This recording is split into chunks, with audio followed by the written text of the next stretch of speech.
Okay, Abe Morgentaler. Hopefully you've seen my summaries of the Androgen Society annual meeting for days 1 and 2. This is our third and final day.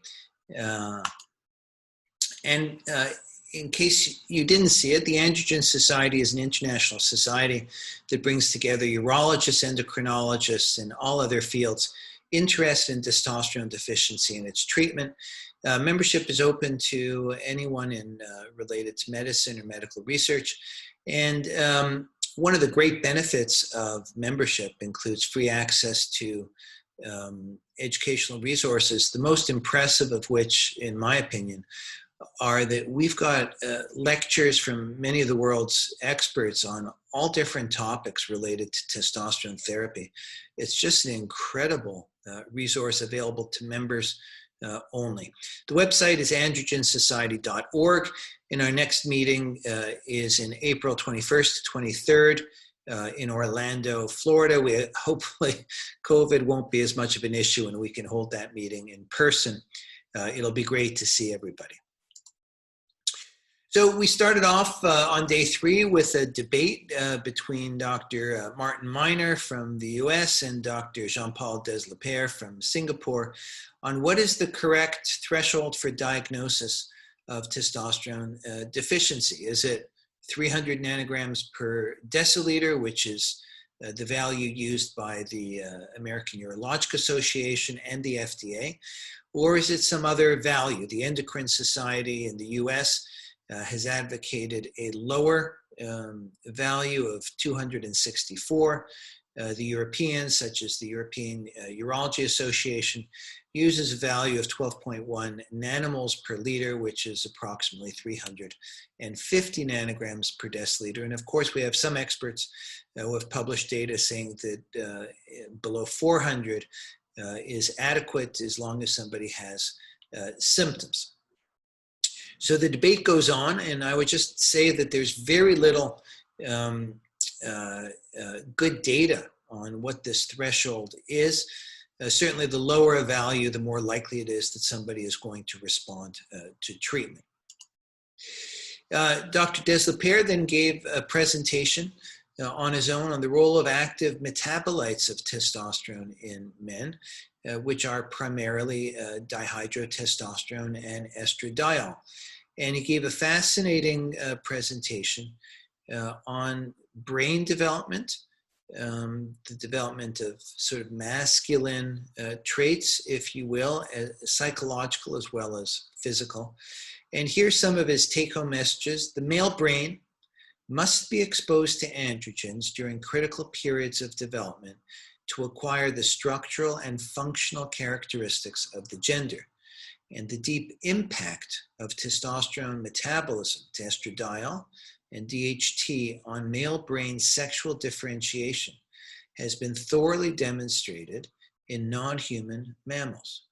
It's still elusive whether these mechanisms are also determinant in humans. Of course, it's easier to study mammals, any animal that isn't a human, but there we have it. Hugh Jones spoke about differences in sensitivity of the androgen receptor. And the bottom line of this is that most of testosterone's actions happen through its binding to the androgen receptor within the cell. But it turns out that there are DNA differences in the androgen, in the code for the androgen receptor, specifically what are called CAG or CAG repeats.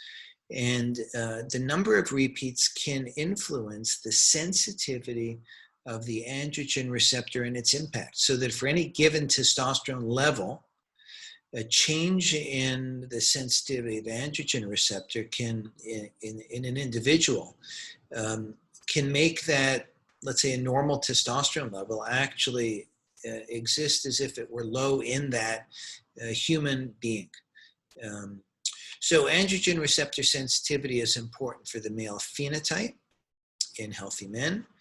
It has important clinical implications for clinical disorders and mortality. and can affect the response to testosterone therapy.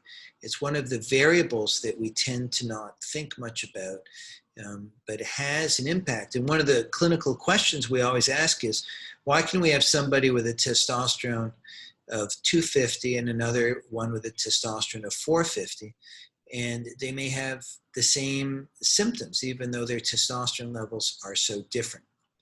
One of those answers often has to do with sex hormone binding globulin and how much of the testosterone is free, but the other clearly is related to androgen receptor sensitivity. Abdul Traish, my dear friend and colleague, was the recipient this year of the Androgen Society Dedication to Education Award. And you see a picture of Dr. Traish here, and he was an active member of the faculty in giving talks at our meeting. This is one of them, which is about whether or not testosterone deficiency should be treated if it is what the FDA considers age-related. So until 2015, the FDA had a number of conditions that it asserted were indicated to be treated with testosterone if associated with low testosterone values. It included things like pituitary tumors, Klinefelters, exposure to toxins, absent testicles. But it also had what it called an idiopathic category. And of course, most cases of testosterone deficiency that we see in practice and treat do not have a known cause, such as Klinefelters or pituitary tumors. And most of these guys have two testicles that appear to be reasonably normal, at least on examination. And so the FDA has called those men with low testosterone, but without those what they call classic causes of low testosterone, pituitary tumors, genetics, etc., they call the rest age-related. And they basically have come out clearly and stated it should not be treated, or that there's no indication for it to be treated. And yet, we do treat these men. It's the vast majority of men that we treat, and it's the vast majority of men who show up in our research studies. So Dr. Traish went through the arguments and argues here that there's no evidence that the response to testosterone therapy of age-related hypogonadism occurs via different physiological biochemical mechanisms than those who have the historically recognized conditions. And there's no evidence that age-related hypogonadism responds less well to treatment than classical hypogonadism, classical referring to those situations such as pituitary tumors. And so he disagrees with the FDA position on testosterone therapy in men with age-related hypogonadism.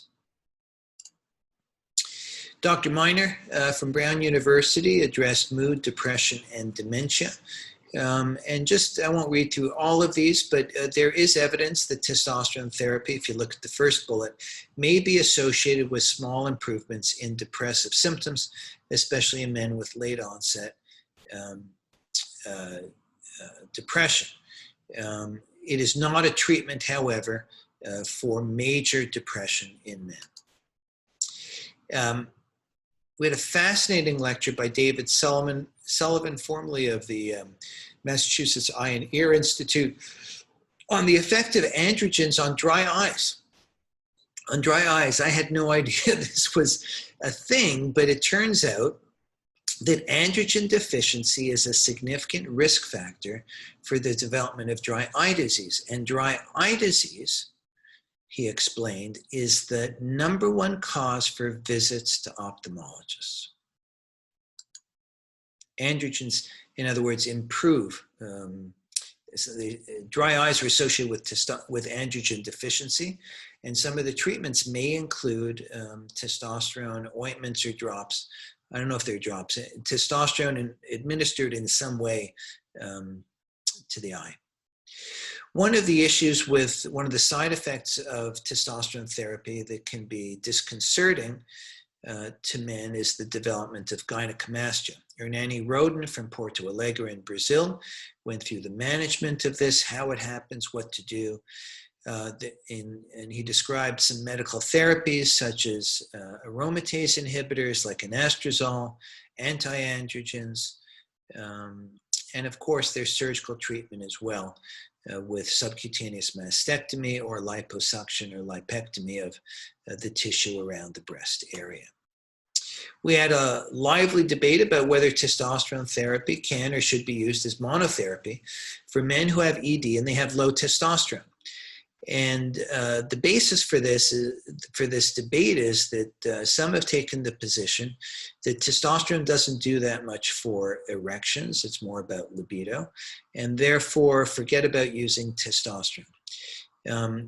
But others have noted that if testosterone does have clear beneficial effects for erections, and whether it's enough for any given individual will depend on the severity of his ED and to probably the severity of his testosterone deficiency.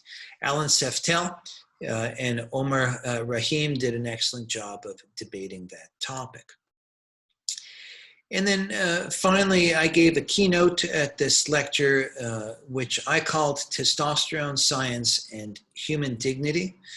And it had to do with my fascinating experiences over the last several years with men who had metastatic prostate cancer seeking me out and wanting me to treat them with testosterone, even though they knew that testosterone, at least in theory, was supposed to make their cancers grow more quickly.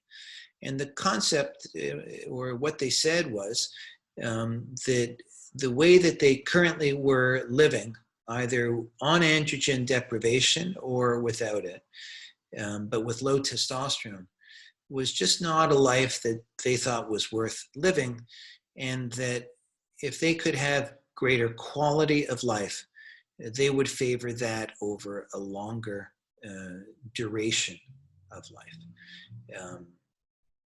So I think there's a role for the way testosterone actually helps with quality of life and what I would consider human dignity.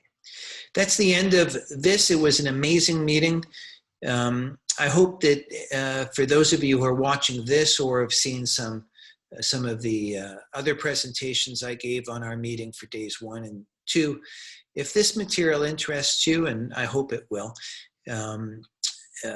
you can go dive much more deeply into it by becoming a member of the Androgen Society. Again, the website is androgensociety.org, and membership entitles you to free access to some of the most incredible lectures from top people from around, top experts from around the world.